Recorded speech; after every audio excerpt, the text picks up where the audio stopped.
रही है देहरादून में धमाकेदार बारिश। धमाकेदार ही होती है ना। बहुत अच्छा लग रहा है, बहुत सुकून मिल रहा है। और ये गमले हमारे खाली पड़े हुए हैं, इसमें मैं कौन कौन से प्लांट लगाऊं मुझे समझ नहीं आ रहा है, इसलिए मैंने अभी लिए नहीं है।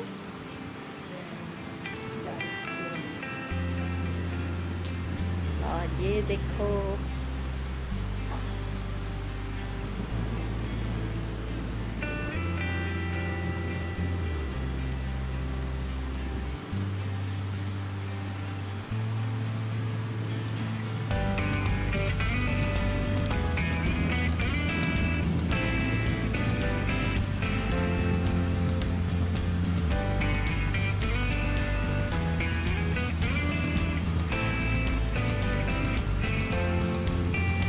मसूरी पूरा बादलों से ढका हुआ है, बिल्कुल भी दिखाई नहीं दे रहा है।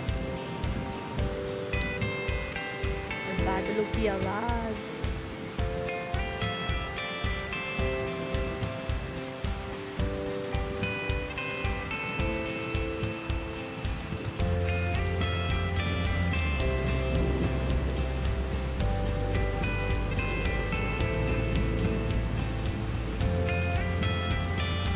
और चारों तरफ है बहुत सारी हरियाली।